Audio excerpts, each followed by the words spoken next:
প্রিয় বন্ধুগণ, আল্লাহ রাব্বুল আলামিন কোরআনের মধ্যে ঘোষণা দেন, ইল্লা মান তাবা ওয়া আমানা ওয়া আমিলা আমালান সালিহান ফাউলাইকা ইউবাদদিলুল্লাহু সাইয়্যাতিহিম হাসানাত وَكَانَ اللَّهُ غَفُورًا رَّحِيمًا।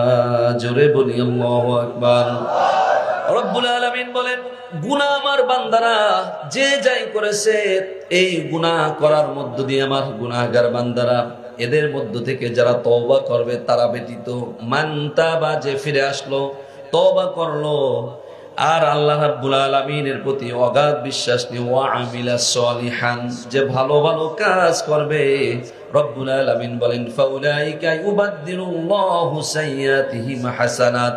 ফিরে আসার দরুন আর আমল করার কারণে আমি আল্লাহ রাব্বুল আলামিন আমার ওই বান্দা বান্দির উপরে এতটা বেশি খুশি হয়ে যাই, যখন সে স্বীকৃতি দেয় আর গুনাহ করবে না, মন্দ কাজ করবে না, ওই মুহূর্ত থেকে আমি আল্লাহ রাব্বুল আলামিন আমার বান্দা বান্দির জীবনে ঘটে যাওয়া সমস্ত গুনাহগুলোকে নিমিষের মধ্যে ক্ষমা করে দিয়ে ওই গুনাহগুলোকে আমি সওয়াবে পরিণত করে আমার বান্দারা আমলের মধ্যে আমি লিখে দেই। বলুন না সুবহানাল্লাহ।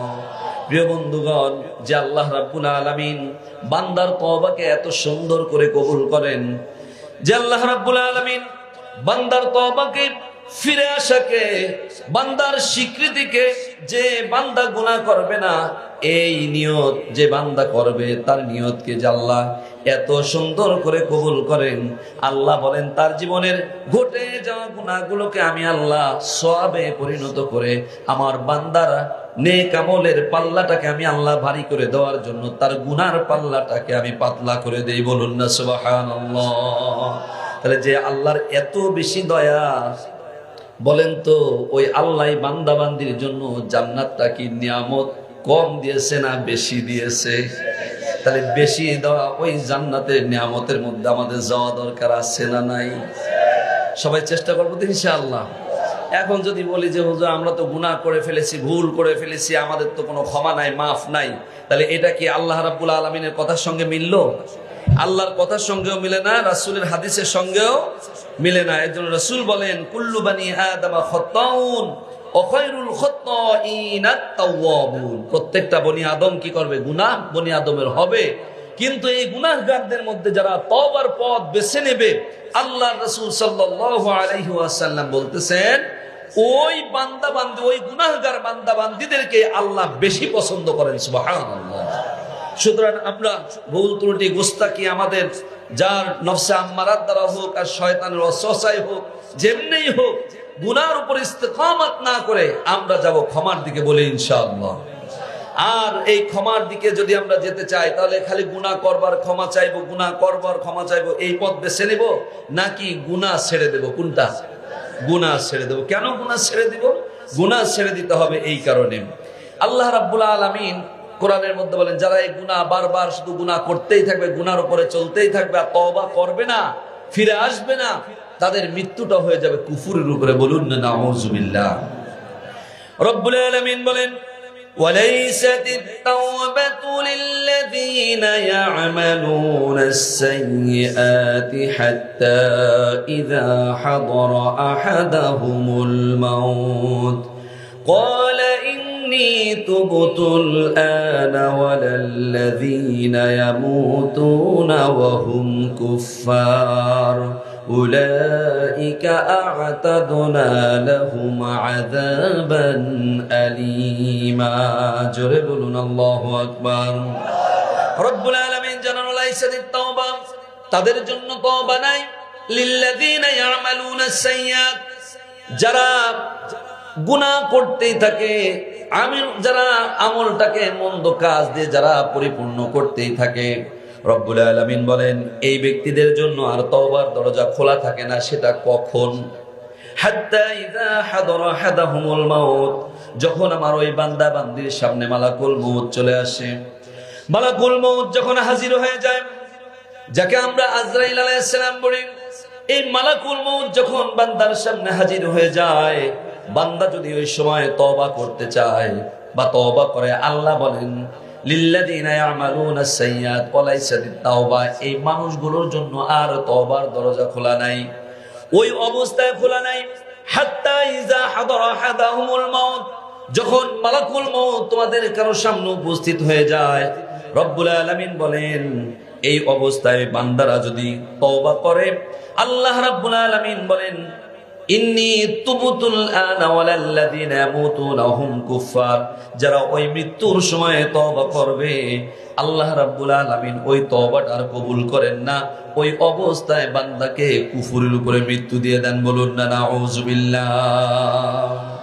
প্রিয় বন্ধুগণ, হযরতে মূসা আলাইহিস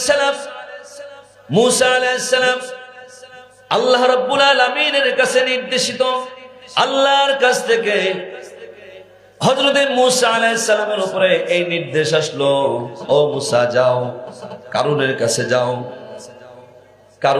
আমি কারুনকে সম্পদ দিয়েছি, কারুনের কাছে সম্পদগুলো হিসাব করে করে যাকাত নাও, শতকরা 2.5% যাকাত কারুনকে দিতে হবে। হযরতে মূসা আলাইহিস সালাম কারুনের কাছে গিয়ে বলল, কারণ তোমার এই সমস্ত সম্পদের উপরে আল্লাহ রাব্বুল আলামিন যাকাত ফরজ করেছে, তুমি তোমার সম্পদের হিসাব করে যাকাত দাও। কারণ বলতেছে কয় টাকা কি যাকাত দিতে হবে? বলে শতকরা 2.5%, অর্থাৎ 100-তে 2.5 টাকা করে তোমার যাকাত দিতে হবে। কারণ হিসাব করে দেখলো তার সহায় সম্পদ থেকে অধিক পরিমাণ সম্পদ যাকাতের মাল হিসাবে চলে যাবে। কারণের মধ্যে বিষয়টা ভালো লাগলো না। এদিকে আল্লাহ রাব্বুল আলামিন বারবার হযরতে মূসা আলাইহিস সালামকে নির্দেশ দেয়, যাও কারুনের কাছে যাও। কিন্তু কারণ হযরতে মূসা আলাইহিস সালামের কথা না শুনে আল্লাহ রাব্বুল আলামিনের নাফরমানি করতে লাগলো। কারণ চিন্তা করলো মূসা যে বারবার আমার কাছে যাকাত নিতে আসে, মূসার এই যাকাত নেওয়ার পথটা বন্ধ করা দরকার, অর্থাৎ মূসাকে একটু সংকটাপন্ন অবস্থার মধ্যে নিক্ষিপ্ত করা দরকার। যেমন চিন্তা তেমন কর্ম।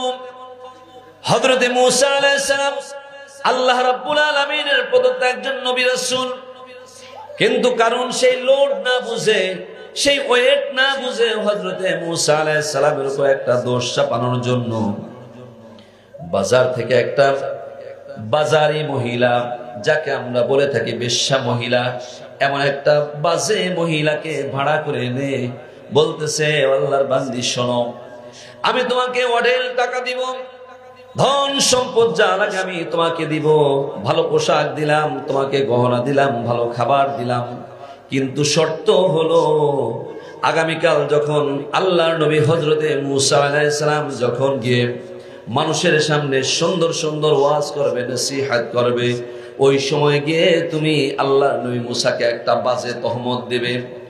বলে সেই বাজে তহমতটা কি? বলে তুমি সরাসরি বলবে আল্লাহর নবী মূসা তোমার সঙ্গে জিনা করেছে। বলুন না নাউযুবিল্লাহ। আল্লাহর বান্দিকে সারাটা রাত একই ভাবে এই সবক, এই তালিম দেওয়ার পরে যখন দুপুর বেলা কারণ আল্লাহর বান্দিকে নিয়ে গিয়ে হযরতে মূসা আলাইহিস সালাম যেখানে বক্তব্য দেয়, ওই জায়গায় সামনে দাঁড়িয়ে যখন এই কথাগুলো বারবার বলার জন্য পিছন থেকে প্রেসার দিতে লাগলো, বারবার পিছন থেকে ধাক্কা দিয়ে দিয়ে বলতে লাগলো, কেন তুমি বলো না আমার শেখানো কথাগুলো? আল্লাহর বান্দি হযরতে মূসা আলাইহিস সালামের কথাগুলো একে একে শুনতে লাগলো, চিন্তা করতে লাগলো, যেই মানুষটা এত সুন্দর করে কথা বলতে পারে, এত সুন্দর সুন্দর উপমা দিয়ে মানুষকে আল্লাহ সম্পর্কে ধারণা দিতে পারে, আল্লাহ রাব্বুল আলামিন সম্পর্কে পূর্ণ বিশ্বাস স্থাপন করাতে পারে, এই মানুষটা কেমন করে আমি জিনার ধোঁকা দিতে পারি, কেমন করে আমি জিনার তহমত দিতে পারি? আল্লাহর বান্দি যেই চিন্তা চেতনা নিয়ে কারণের সঙ্গে হযরতে মূসা আলাইহিস সালাম পর্যন্ত সে পৌঁছেছে, মুহূর্তের মধ্যে আল্লাহ তার অন্তরটাকে হেদায়েতের বাণী দিয়ে তার অন্তরটাকে পরিশুদ্ধ করেছে। বলুন না সুবহানাল্লাহ। যেই জিহ্বা দিয়ে আল্লাহর নবী হযরতে মূসা আলাইহিস সালামকে তহমত দেবে, ওই জিহ্বাটা আল্লাহ রাব্বুল আলামিন হযরতে মূসা আলাইহিস সালামের পক্ষ নিয়ে আল্লাহর বান্দির জিহ্বা থেকে জবান থেকে বের হতে লাগলো, ও আল্লাহর নবী মূসা, আমি আজকে এখানে আসার উদ্দেশ্য হলো কারণ আমাকে টাকা দিয়ে, পয়সা দিয়ে, ধন সম্পদ দিয়ে সে আমাকে ক্রয় করেছে, ভাড়া করেছে। উদ্দেশ্য হলো আপনি বড্ড ভালো মানুষ, কিন্তু আপনার এই ভালো মানুষটার জায়গায় যেন আমি এমন একটা বাজে তহমত ছুড়ে দেই যাতে মানুষেরা আপনাকে ঘৃণার চোখে দেখে, যেন মানুষেরা আপনাকে একেবারে ঘৃণার চোখে দেখে মানুষের অন্তর থেকে যেন আপনি দূরে সরে যেতে পারেন। আমাকে কারণ গতকাল রাত সারাটা রাত একটা কথা শিখিয়েছে, আমি যেন বলি আপনি নাকি আমার সঙ্গে জেনা করেছেন। সঙ্গে সঙ্গে হযরতে মূসা আলাইহিস সালামের চেহারাটা কালো হয়ে গেছে। আল্লাহ রাব্বুল আলামিন হযরতে মূসা আলাইহিস সালামের কষ্ট বুঝে সঙ্গে সঙ্গে আল্লাহ রাব্বুল আলামিনের গজব নাজিল হয়ে গেল।